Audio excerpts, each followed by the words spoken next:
Olá, Desperta! Olá, Desperto! Essa semana a gente tem visto aí nos noticiários a questão do coronavírus que está vindo de uma cidade chamada Wuhan, no centro da China, e já matou lá por cerca de 17 pessoas até o momento em que estou gravando aqui esse vídeo, e já se espalhou aí por alguns países, entre eles os Estados Unidos. E analisando esses noticiários, né, vendo essas informações, eu me lembrei muito da Operação Prato, que aconteceu aqui no Brasil, no final da década de 70, né, que foi o maior evento ufológico, quiçá mundial, que já aconteceu de contatos aí extraterrestres com nós humanos. E eu queria bater um papo com vocês sobre o coronavírus e sobre a Operação Prato e explicar para vocês o porquê eu ter feito esse link aí, estar compartilhando com vocês. Vamos bater esse papo? Vamos junto comigo? Meu nome é Nando Pimentel e eu estou muito feliz de compartilhar isso com vocês. Vamos lá?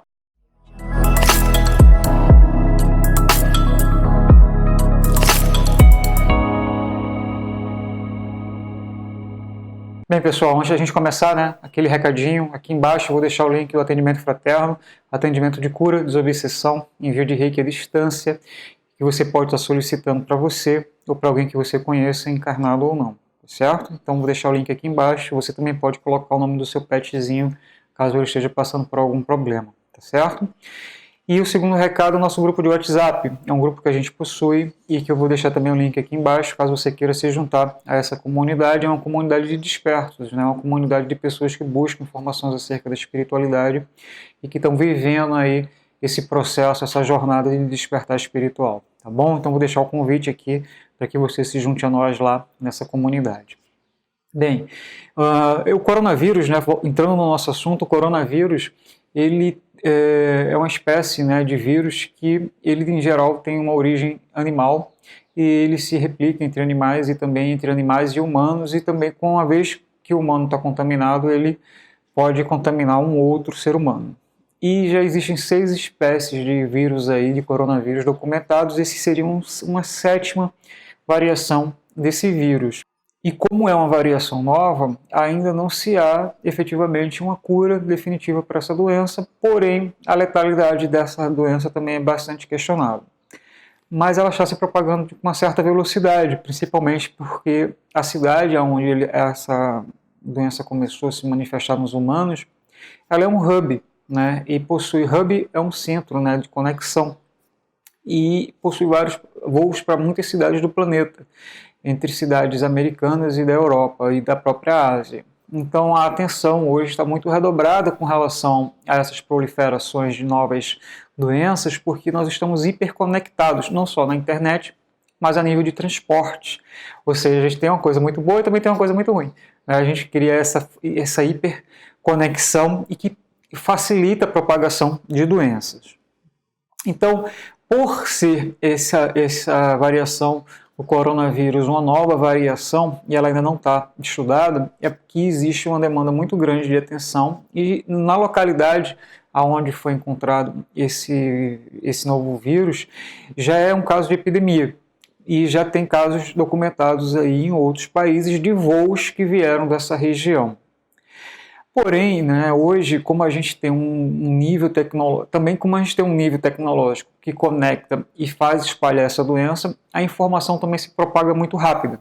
Né? A OMS, que é a Organização Mundial de Saúde, tem protocolos e acordos com os países que permitem a troca muito rápida de protocolos para que se faça um diagnóstico dessas doenças e que também possam fazer com que, uma vez que decodificado essa doença a nível clínico, o mundo todo possa trabalhar na cura dela. Então, existe também um lado positivo dessa hiperconectividade, né?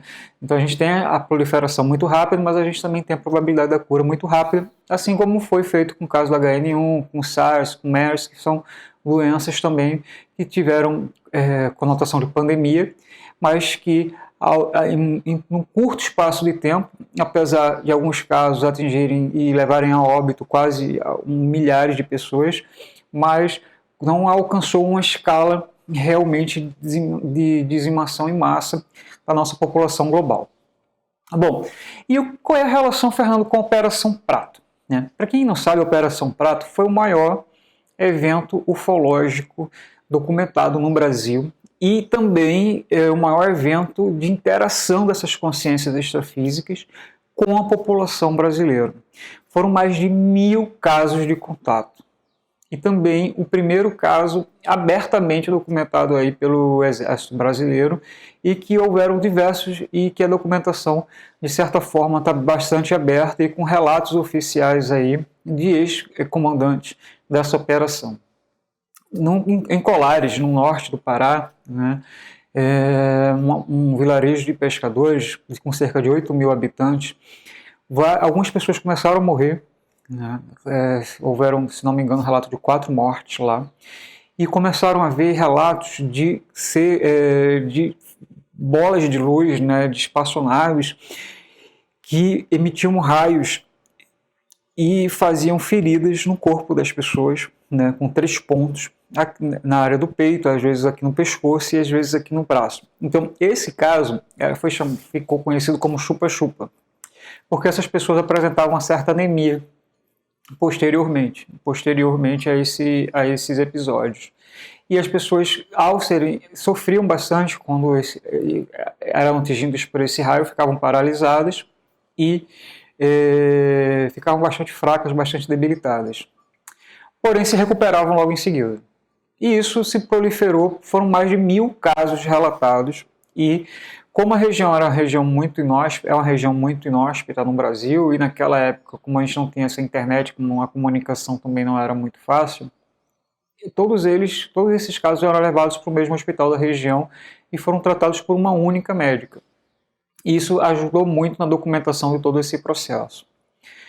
E como não existia, né, a possibilidade de pessoas contarem as mesmas histórias através da mídia, através das informações da mídia, e como lá não havia essa comunicação, e os relatos eram muito semelhantes, isso realmente chamou bastante atenção. E a escala desses episódios que alcançaram o número de 1.000 pessoas que foram atingidas por esse raio, e todos eles relatavam ver o mesmo OVNI emitindo esse feixe de luz. E não só isso, como espaçonaves mesmo, né, espaçonaves maiores também eram localizadas, com espaçonaves menores saindo dela, e isso foi inclusive documentado também pelo Exército, porque o Exército foi acionado para ir para o local, e o próprio Exército verificou isso, e até hoje essa região de Colares é uma região de intensa atividade ufológica. Aí você me pergunta, Fernando, qual é a relação então dessa história da Operação Prato com essa questão do coronavírus, na questão de um vírus global? Bom, pessoal, existem duas teorias, eu vou dar minha opinião com relação a qual delas a qual eu realmente me conecto e para mim é a verdade. Apesar da verdade, né, cada um ter a sua. Há a teoria de que esses seres extraterrestres atacavam as pessoas para fazer experiências e criar vírus para eles próprios, certo? E detalhe, né? Depois que passou esse processo desses ataques, que chamavam de ataques, né? Eles continuaram a se manifestar, mas sem fazer mais nenhum tipo de mal a ninguém. Mal assim que eu falo de receber um raio, coisa e tal. E ninguém foi morto nesse processo. Todas as pessoas sobreviveram, né? Quando houve os óbitos foram realizados no início, né? Logo no início, quando, digamos assim, começou toda a confusão. Porém, depois, isso acabou, né? Os óbitos deixaram de acontecer e, mesmo assim, mais de 1.000 pessoas continuaram sendo. E todas essas pessoas, nenhuma delas veio a óbito. Das pessoas quando já foram atingidas por esse raio. E a relação que eu faço do coronavírus com esse caso é porque existe um outro ramo, né, da ufologia mais ligado à espiritualista que defende a tese de que haveria ali um vírus oriundo de animais que havia contaminado seres humanos, assim como o coronavírus lá da China, e que alcançaria uma pandemia global. Ou seja, seria uma doença que não teria controle. E como esses seres extraterrestres, esses seres que coordenam a nossa jornada aqui na Terra, verificaram que isso seria algo incontrolável e que nós não teríamos a tecnologia que nós temos hoje para controlar uma situação dessa, um caso clínico desse, eles fizeram essa intervenção direto nas pessoas, desenvolveram o vírus e acionaram todas essas pessoas contaminadas ali da região e curaram essas pessoas e erradicaram o vírus ali na região de Colares. Então existem essas duas teorias. Uma que na realidade eles atacaram para criar um vírus para eles próprios, para os extraterrestres, que eu acho, na minha opinião, eu não vejo dessa forma. E a segunda teoria, que é com a qual eu me conecto, que é essa que eles na realidade promoveram a cura ali daquela comunidade para que não houvesse uma pandemia global. E esse assunto foi tão documentado, foi tão expandido na época, não foi, ganhou uma proporção tão grande, né, que o exército foi acionado e ocupou a região lá. E eles presenciaram também esses episódios, documentaram naves com naves menores saindo, acompanharam vários casos desses raios acometendo as pessoas lá. E de repente eles saíram da região. Do nada eles receberam uma ordem para acabar com toda a pesquisa que estava sendo realizada na região, e alguns americanos começaram a ser vistos lá com equipamentos muito modernos na época. Ou seja, como na época era a época da ditadura militar, né, e o governo americano deve ter sido acionado nessa época, o governo brasileiro saiu e os americanos assumiram essa pesquisa e meio que abafaram esse caso. Porém, existem documentários hoje na internet, você pode pesquisar documentários aí da revista UFO, do Marcos Petit, do History Channel, do Gevaers, né, da revista UFO, e você pode pesquisar que existe uma pesquisa muito forte, muito aprofundada a respeito desse episódio. A própria médica da época ainda está viva e tem vários documentários com os relatos dela. Então você pode pesquisar sobre esse assunto, que é um assunto interessantíssimo e que mostra efetivamente uma intervenção extraterrestre na nossa jornada kármica aqui na Terra. Ou seja, eles corrigiram um problema que iria sair de controle, né, poderia vir a ser uma pandemia global, e eles interviram ali naquela região lá de Colares, naquela circunstância. E aí eu fiz essa relação com essa história do coronavírus, que se de repente fosse naquela época acontecendo isso lá na China, né, provavelmente eles também fariam uma intervenção dessa natureza. Por quê? Porque ainda nós não teríamos essa facilidade tecnológica de controlar essas epidemias, e também a faculdade da tecnologia já desenvolvida a nível da medicina para poder controlar esse tipo de infecção por vírus. Tá certo, pessoal?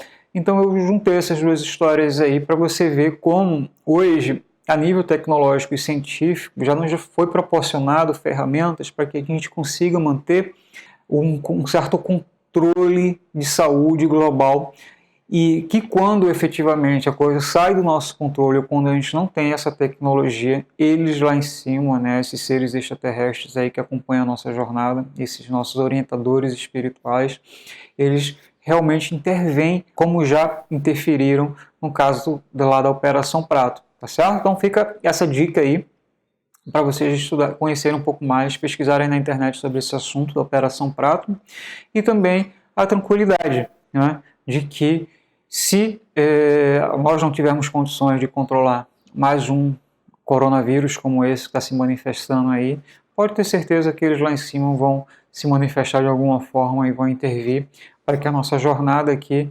continue. Tá certo, pessoal? Então, se vocês gostaram desse vídeo, né, gostaria de convidar vocês para curtir aqui, dar o joinha, dar o like, né, porque é através dele que o YouTube entende que vocês estão gostando desse conteúdo, e deixar o seu comentário e compartilhar nas suas redes sociais para nos ajudar a divulgar, porque o nosso trabalho é de formiguinha, tá bom? É isso aí, muita gratidão e até o nosso próximo vídeo. Muita paz, muita luz. Tchau, tchau.